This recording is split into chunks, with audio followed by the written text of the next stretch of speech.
If you haven't heard of THM, they make some of the lightest road bike components on the planet. I'm here with Thomas, the tech founder, and he's going to tell us a bit more about some of their products. We cooperate since 1 year with 3T because the reason final was to concentrate more on technical things, and that's my passion. And now we concentrate on many new projects. So one we presented already last year, but now it is in production, is our stem with less than 80 grams with a 100 millimeter length. And we carry out the lifetime test according to ISO standard, and it passed now.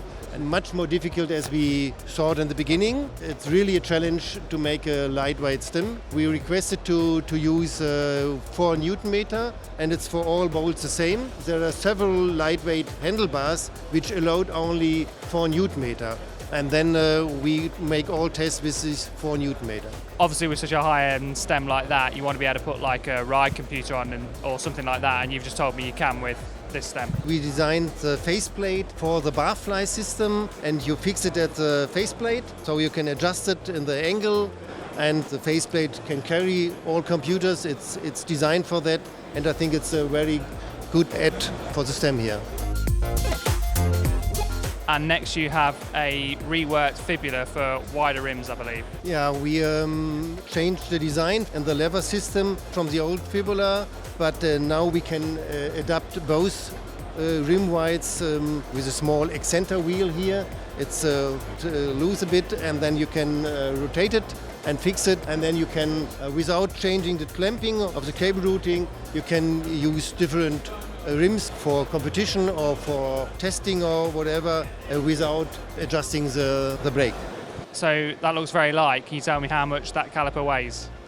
The weight is 60 grams. The important thing is it's not only a lightweight brake, because you need brake power, and you needed a certain stiffness of the levers and also of the small levers. And we make a design which is the same stiffness or very similar to a Dura Ace.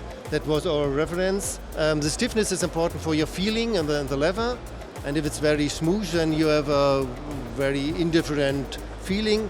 So we achieved more or less the same stiffness with the half of the weight. And finally, we have this, again, what feels like a very light clavicular crank. So our best seller, I would say, it's the same challenge to have a very stiff crank, not only light. Otherwise, you lose a lot of power in deflecting the crank.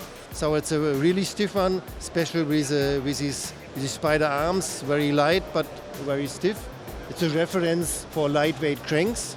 How much does a clavicular crank weigh?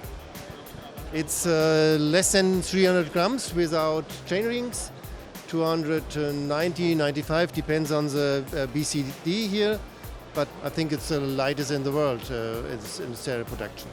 And do you have to buy a special bottom bracket to work with that crank, or will it work with any bottom bracket? Yeah, because there are so many different bottom bracket systems. We have our own systems, but in some cases you can take other bearings. So it's generally 30 millimeter axle, and it's possible to take other bearings, but our system is optimized for the width of the axle, and so it fits best. Generally, with applying some spacer, you can use other bearing sets. Cool, thanks.